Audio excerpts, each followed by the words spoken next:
ሰላም ሰላም ሰላም፣ እንዴት ናችሁ? አማን ነው።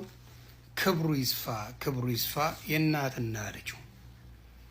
አንዳንድ ዱባይ ላይ ያላችሁ ሁላችሁንም እያልኩ አይደለም፣ የዱባይ ሴቶች እንዲሰደቡ ስማቸው እንዲጠፋ የምታደርጉ ሁለት ሴቶች ከአንድ ናይጄሪያዊ ጋር ሆነው ወይም ሱዳናዊ ሊሆን ይችላል እንደ አበሻ ሴት ቀላል ሴት የለችም እያለ ሲያላግጥ ሲያሰድቡ ሰምታችኋል። እየሰከሩ ነው። ምን እያሉ ነው? በጣም የሚያስጠላ ነገር እያደረጉ ነው። ያወቁ መስሏችኋል። ብልግናቸውን አደባባይ እያወጡ ነው። ሌላው ደግሞ አንድ ጉርጥ አለች፣ ጉቺ ይሏታል ወይም ጉርጧ። ልንገርሽ አንድ ነገር፣ ማንም መጥቶ አልተናገ። አንቺ ነሽ የሰው ባል ቀማው ብለሽ መጥተሽ ሶሻል ሚዲያ ላይ የለፈለፍሽው አንቺ ነሽ። መጥተሽ ወንድ ልጅ ከወጣ ወንድ ልጅና ሬሳ ከወጣ አይመለስም፣ ወስጄ ያለው ምን አገባችሁ፣ ያዙ ይልቀቁኝ ስትይ የነበረው አንቺ ጉርጥ ነሽ። አቴንሽን ፈላጊ ነሽ። ለሴቶች አንድ ነገር ልንገር፣ ወንድ ልጅ በመልክ ከበለጠሽ ለጥቅም ነው የሚመጣው።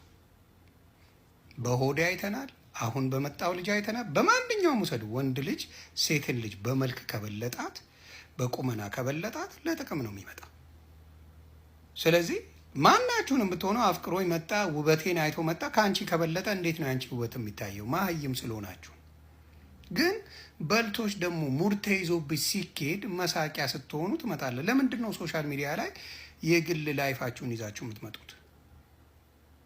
የግል ላይፋችሁን ለምን ይዛችሁ ትመጣላችሁ? ምንድን ነው የሚጠቅመው? ወይስ አቴንሽን ፍለጋ ነው? ወይስ ጀግና ነኝ ነው? ወይስ ምንድን ነው? ወንዶቹ እንደዚህ ብዙ ጊዜ ሲያደርጉ አይተን አናውቅም። ሴቶቹ ናቸው አንጠልጥላችሁ ወንዳችሁን የምታመጡት። ለምን እንዳልኳችሁ ወንድ ልጅ በቁመና ከበለጠች ገንዘብ ፈልጎ ጥቅም ፈልጎ ነው አንቺ ጋር የሚመጣው። ሃንድስ ዳውን እስ ጋይ ኮድ። ስለዚህ ብዙ የምትበሻቀጡ እዚህ አምጥታችሁ ያዙ ይልቀቁኝ የምትሉ በጣም ታሳዝናላችሁ። በተለይ ዱባይ ላይ እፈሩ እፈሩ። የአረብ ሀገር ሴቶችን አታሰድቡ። በእናንተ የተነሳ የአረብ ሀገር ሴት ናት እንዲህ መባል የለበትም። የራሳችሁን ብልግናችሁን ቤታችሁን ቆልፋችሁ የፈለጋችሁትን ባልጉ፣ ችግር የለብኝም። ግን እዚህ ለምትመናቀሩ እከኮች ምናችሁ ወይ አታምሩ ወይ አታፍሩ፣ ጋጥ ወጥ ባለጌዎች፣ ሌሎቹን ሴቶች አታስድቡ ለማለት ነው። ሌሎቻችሁ ጠንክራችሁ የምትሰሩ ፎከስ የምታደርጉ ህይወታችሁን የምትመሩ እግዚአብሔር ባርካችሁ፣ እግዚአብሔር ይጠብቃችሁ።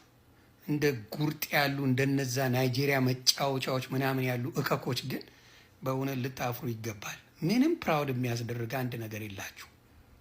ዱቄታም ብያለሁ። ሰላማችሁ ይብዛ።